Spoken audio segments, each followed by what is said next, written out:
ഞാൻ അന്ന് സ്വപ്നലോകത്തായിരുന്നു. എനിക്ക് 29 വയസ്സ് 30.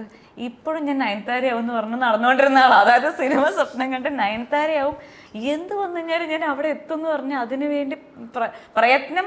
ആരെയും വിളിച്ചോ സിനിമ കഥ കേൾക്കലോ ഒരു കഥ പറച്ചിലോ ഒന്നുമില്ല, പക്ഷെ ഞാൻ എത്തും. ഞാൻ ആഗ്രഹത്തിന് വേണ്ടി ഞാൻ ആഗ്രഹിച്ചത് ഇതാണ്, ഇങ്ങോട്ടാണ് പോകേണ്ടതെന്നുണ്ടെങ്കിൽ ഞാൻ ഇപ്പുറത്തെ വഴിയിൽ കിടന്ന് നന്നായിട്ട് കഷ്ടപ്പെടുന്ന ആളാണ്. അങ്ങനെ ജീവിച്ച് ഒന്നും കിട്ടാണ്ട് ഞാനിങ്ങനെ എന്താ ചെയ്യേണ്ടത്? സീരിയലും വരുന്നുണ്ട്, അതും ഞാൻ എടുക്കുന്നില്ല. സിനിമയായിട്ട് ഒന്നും വരുന്നുമില്ല.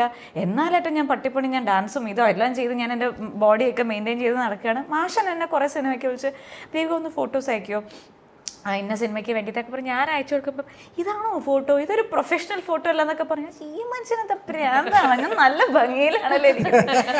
അപ്പം അങ്ങനെയാണ് യോഗയുടെ ഇതിലേക്ക് വന്നപ്പോൾ പുള്ളി എൻ്റെ അടുത്ത് പറയാം, ദേവിക താങ്കൾ വിചാരിക്കുന്ന മാതിരി താങ്കളൊരു സംഭവമല്ല.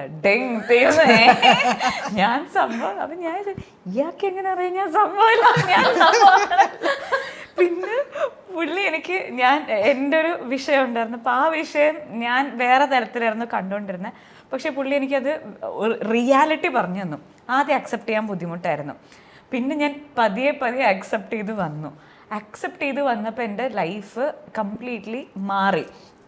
പുറമേന്ന് കാണുന്ന ആൾക്കാർ വിചാരിക്കും മാറിയെന്ന് വിചാരിക്കുമ്പോൾ അയ്യോ ഇതെന്താ ഇങ്ങനെയായിപ്പോയി. പക്ഷെ അങ്ങനെയല്ല, എനിക്ക് സെൽഫ് റിയലൈസേഷൻ വന്നത് പുള്ളി എൻ്റെ ലൈഫിൽ വന്നതോടെയാണ്. അപ്പോൾ ഞാൻ ഇങ്ങനെ നടന്ന ആളെ എന്നെ തിരിച്ച് റിയാലിറ്റിയിലോട്ട് കൊണ്ടുവന്ന് ഇതാണ് ലൈഫ് എന്ന് കാണിച്ചു തന്നത് മാഷാണ്.